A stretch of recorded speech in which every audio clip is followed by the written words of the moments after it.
G'day humans, Chris Stead here. I'm on the road today. I'm at Taipei Zoo. Let's go. So you want to hear a funny story? I'm at Taipei Zoo by absolute accident. I just got on the wrong MRT from Taipei. I was going to go to Elephant Mountain to trek up Elephant Mountain, but I just didn't even look up, double check what I researched the day beforehand, and I ended up at the zoo. So I'll probably still see an elephant, but not where I'm supposed to be anyway. And there's a brakes roll with it. Let's go check it out. It's actually super affordable. This is 100, so it's like $5 Australian for a ticket. So hence why I'm just going to go in there and enjoy it. Like, it's not a big investment. Might as well go check it out.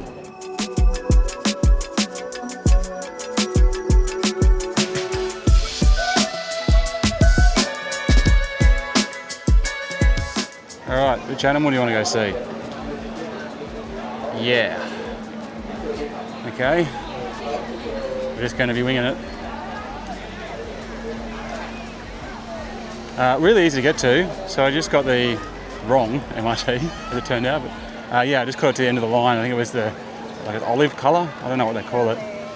And you just go to the last station. It's actually a really fun MRT ride. Kind of goes up a hill and goes through the mountains, and you kind of see a lot more of the kind of life outside of the city itself.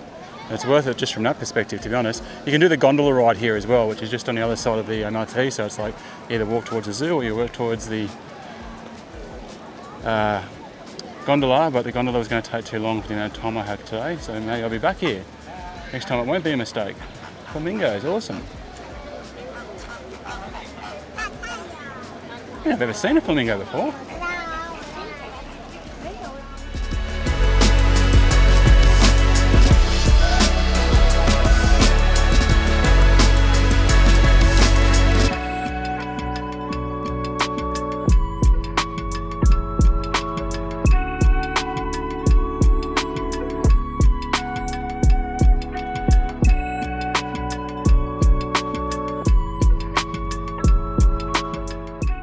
So over here you got farm animals by the looks of it, including some alpacas, some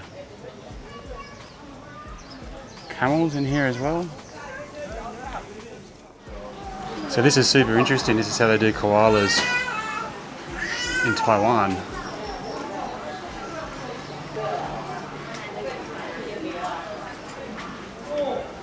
So they fall asleep here too. Kind of funny looking koala, to be honest. Looks a long way from home. Doesn't look anything like Australia, does it? Some sad looking excuses for eucalyptus, I guess. I mean, I guess this is what it looks like when we have foreign animals in our Australian zoos. Look at that jungle. It's just so humid too.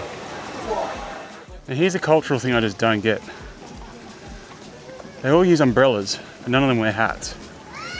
And the problem with umbrellas is they block the view of everyone standing behind you. Buy a hat.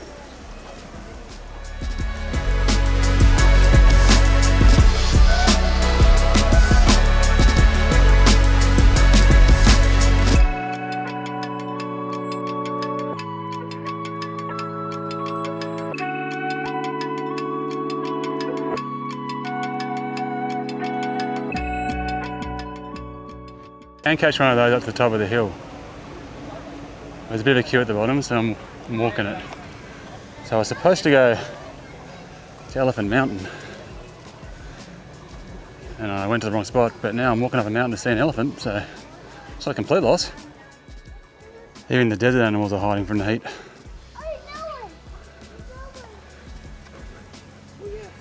Haddocks.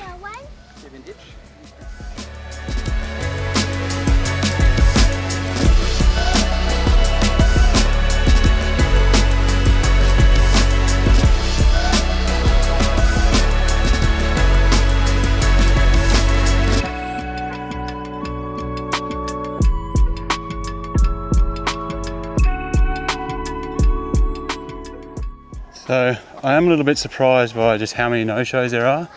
Now it is hot, I get that, but Yeah, it's something to know. I'll definitely be coming here later in the day than I am. I'm here in the morning. It's already so hot. I'd definitely look at coming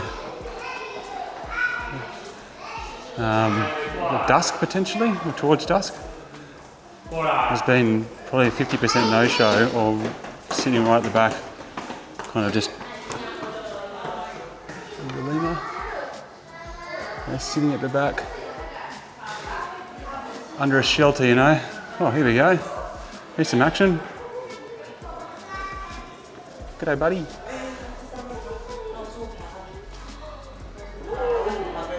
Check out that lemur sitting there, it's awesome. Is that a lemur? Check out the rhino.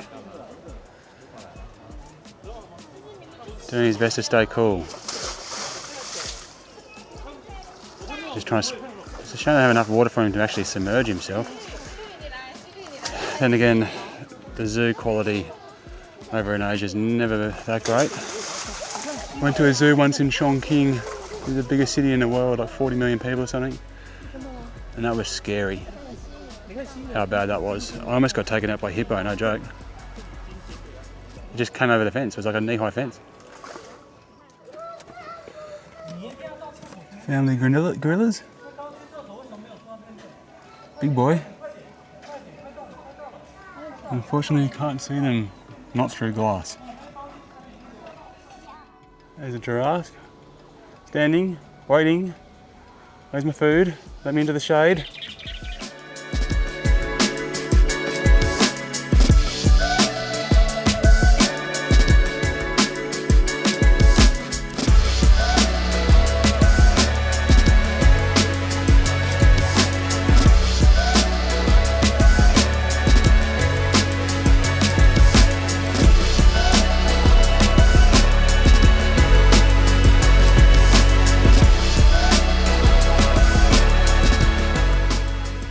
And a couple of rhinos over here that are the white rhinoceros, which I'm pretty sure they're super rare. Just baking in the heat. There's a baboon. I've never seen a baboon. We have dots all over the glass. It's really annoying. There he is. Can't focus through the glass. How frustrating. Righto then, I'm heading back down towards the exit, Taipei Zoo. Look, it's not much flat ground, so just know that. I think if you're pushing a pram or a stroller, or even just got kids in general, just don't like the heat. Definitely recommend taking the kind of whatever it is, trainy, bussy, tractory thing up to the very top, and then kind of start at the top and walking back down. It's obviously a much better way to do it. Without a doubt. Bloody hot. Overall, look, if you've been to many Australian zoos, then you know it's probably going to be a little bit of a struggle for you. The animal well-being just doesn't, you know, look nearly as on point as it is at, say, like Taipei Zoo, for example, Montefari, even places like the zoo on Kangaroo Island and the one up at Port Macquarie. I've done a couple of reviews of most of those up on the channel somewhere, where, you know, there's not so much concrete. There's a lot of concrete here.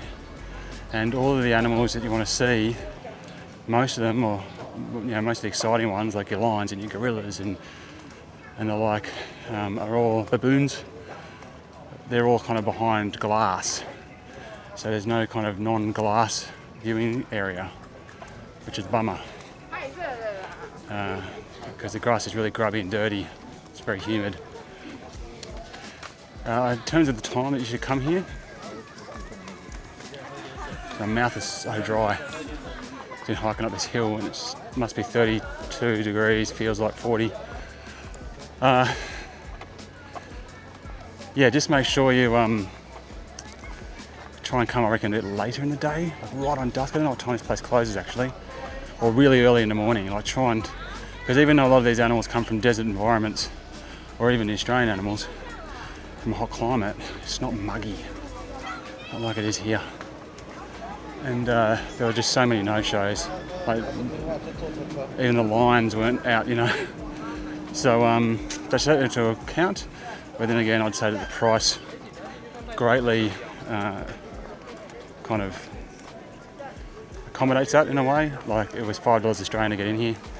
You're not paying premium price, and considering the price point, and being able to see a cool bunch of animals that I don't get to see often in Australia, panda bears, the hippos and rhinos are pretty hard to come across in Australia. Flamingos, baboons, things like that. That kind of, I was really excited to see those. So that was totally worth it. And there's lots of little experiences here for kids and so forth. I didn't hear anything in English though, so the shows and so forth probably aren't going to stick with most kids. But yeah, I think if you came down here and did kind of the gondola, and then just, spend a couple of hours here at the zoo, that'd be a pretty good one too, because the gondola itself is really cool, and then the zoo is not much of an added expense, and it's right there at the station, so it's really not that hard to kind of do both on the same day. But yeah, it's hot in here, so pick your timing right. From one end of the park to the other, probably looking at about 25-minute walk, half-hour walk if you actually hike it. That's kind of like just seeing stuff as you go. It's a decent size zoo, but it's not epically huge. But like I said, get that train, as one's going past up there, and you'll do yourself a lot better. Pretty easy to find yourself around once you get an idea of how the map works and the pictures, which are kind of, not how we draw them in Australia, but once I started understanding, okay, that's what that's supposed to be. It was good. It was pretty clear. So I was able to go find the things that I wanted to reasonably well. The only thing the map doesn't do is indicate distances. So sometimes it looks like, if you just go around this corner, there's a bear or a wolf, and then you're like walking up this hill and walking, going, where's this bloody wolf? Where's this bloody bear? At least I think it was a wolf. Anyway, there's some thoughts and some tips on Taipei Zoo in Taipei. Hope that was of help to you. Yeah, I'm happy I came and saw it. But yeah, if I was ranking zoos, the general conditions, the overgrown vegetation in places where you don't want it, like not in enclosures, and just dealing with the heat in the hill, probably just hold it back from being as epic as it could be. Alright, I'm Chris Stead, thank you very much for watching. Make sure to check out my other videos from Taipei. Until next time, check you later. Yeah.